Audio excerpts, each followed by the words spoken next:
Good evening, everyone, and welcome to the Horror Corner. I'm your host, Sean Patrick Erschen, and this week we are taking a look back at the beloved Friday the 13th franchise, and we're also going to rank them from worst to best. And just let's get into it right away. And the last entry, number 12, is Jason Goes to Hell, the final Friday. I definitely think this is the worst entry in a franchise, as it doesn't quite fit in with the rest. It's kind of bizarre how Jason possesses people's bodies and jumps from body to body, and it becomes like an Invasion of the Body Snatchers type movie, and it doesn't really feel like a Friday the 13th movie. Plus, Jason looks really weird. He's got this huge head, and it's all bubbly, and he's got a real small mask. It's weird. Didn't really care for it. So Jason Goes to Hell at number 12. Next up, number 11 is Jason X, or Jason 10, if you will, because it's the 10th entry in the franchise. And it pretty much killed the franchise because it's Jason in space. Need I say more? It's just a terrible premise, and it's terribly executed. And it's a ridiculous, over-the-top humor, horrible characters. Even Jason you don't even care about because he's not really well represented at all. Even he doesn't look right. So it's just a terrible movie. It's like a bad sci-fi channel movie, let's put it that way. Bad CGI. Next up we have Friday the 13th Part 8, Jason Takes Manhattan. That sounds like a really cool premise. You're like, wow, Jason walking through the streets of New York City, how cool is that? But you only actually see him in Manhattan for the last 15 minutes of the film. And even then it isn't quite what you would hope, It's kind of disappointing. 90% of the movie takes place on the boat on the way to New York City. And so inside the boat you see him picking people off one by one.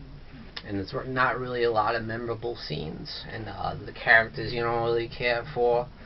And it's just poorly executed. There is one awesome scene, I will say, and that's Jason walking through New York City in Times Square, and he kicks this radio, and this bunch of punks turns around like, "I'll kill you, man!"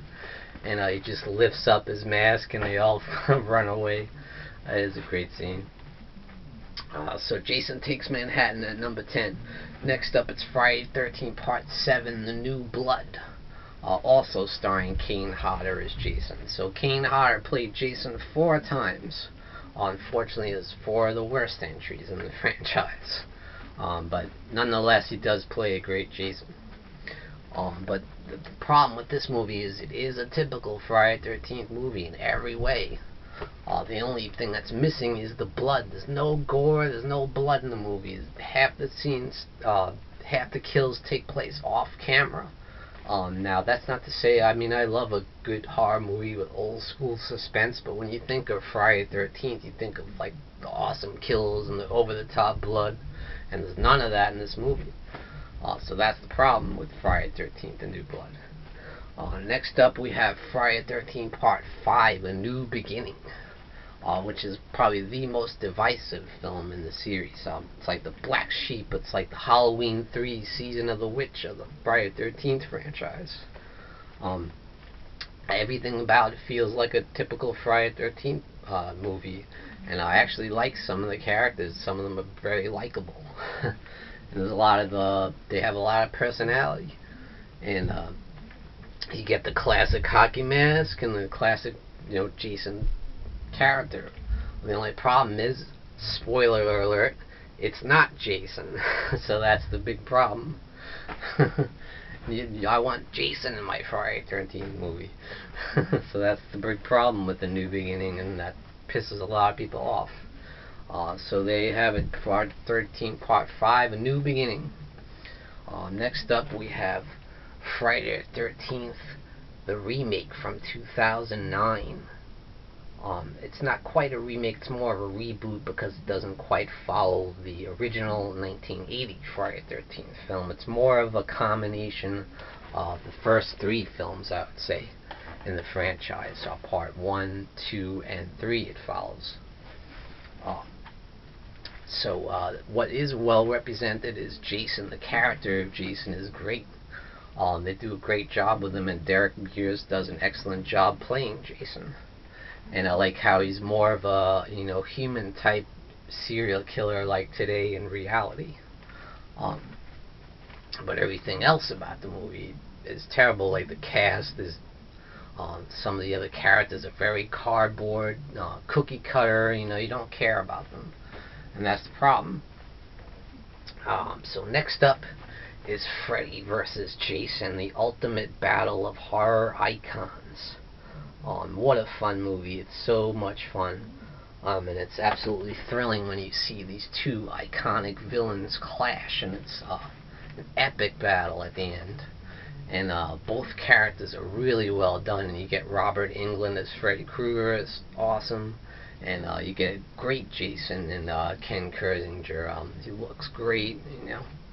And some might say, it doesn't really count as a Friday the 13th movie, but Jason is a huge part of it, so it counts in my book. So Freddy vs. Jason, go see it. It's so much fun. Next up we have Friday the 13th Part 3 in 3D. That's right, in the mid-80s there was that hokey time where a lot of these horror sequels were filmed in 3D. They come with these old school 3D glasses with the blue and red from like the 1950s. And they give you a big headache. So it's not a lot of fun when you're watching it. And some of the effects don't quite hold up today. It's very campy. But I will say it is a lot of fun, and I do enjoy some of the characters. They have a lot of personality. And Jason, of course, is awesome. He finally gets his trademark hockey mask in this movie. The one thing that everybody knows him from. So that's a great part. It's a great scene, and I love Part 3. Next up we have Friday the 13th, the final chapter, which many people consider to be the best entry in the Friday the 13th franchise. And it is a great entry. Especially that third act, I feel, is very strong. It's very scary, and I love the chase, and I love the character of Tommy Jarvis and the way he interacts with Jason, the way he kind of reels him in, when he shaves his head and pretends to be like Jason when he was a little kid, when he drowned, and he really responds to that. And just before he gets hacked in the face with the machete, brutal gore effects there.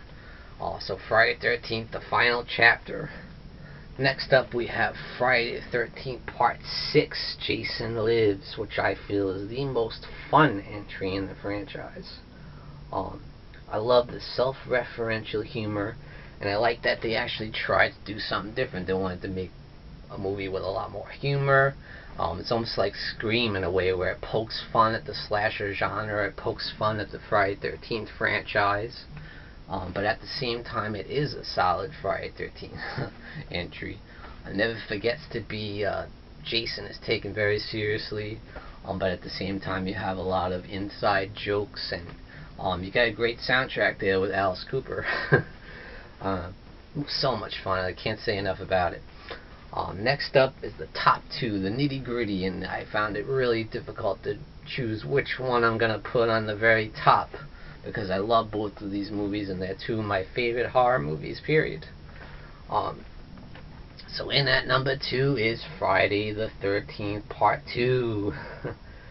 Awesome, awesome sequel. One of the best sequels ever in horror history, in my opinion. It just ups the ante in every way. It's thrilling, it's more action, it's more suspense, and awesome chase scenes, and it's so well directed, so well shot.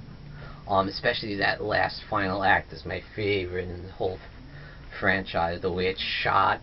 And I love the character of Ginny, played by Amy Steele, plays so great. She's so tough and so intelligent, and really resourceful, and I love how she battles Jason, battles wits with the madman Jason Voorhees. I love it. So in at number 1, there's nothing else left but the original Friday the 13th from 1980. Classic slasher film in every sense of the word. And it uses pretty much every slasher trope that we know and love today, which so many films afterwards followed that format. It established a format that, like every other horror movie used afterwards. Now you might say, oh, it borrowed from Halloween, or it borrowed from Psycho, it borrowed from Bay of Blood. But I think there's a lot of things that it has enough to separate it from all those other films. Like the film is a mystery, the killer is a mystery, and it's like a whodunit, because you don't actually see the killer until the final act. And they point at other people other people are suspect as the killer, So you're constantly thinking, oh, is it that person? Is it this person? And when the big reveal finally happens, it's like shocking, and it's really a really cool ending. And also the character, spoiler alert, 1980 film, folks, come on. It's Jason's mother, Pamela Voorhees, played brilliantly by Betsy Palmer, I must say. And I love how you can sympathize with her character, because her son Jason drowned at Camp Crystal Lake all those years ago, and the camp counselors were off doing their own thing, and they weren't paying any attention, and this young boy drowned. And here she is, back for revenge against anyone who dare enter Camp Crystal Lake.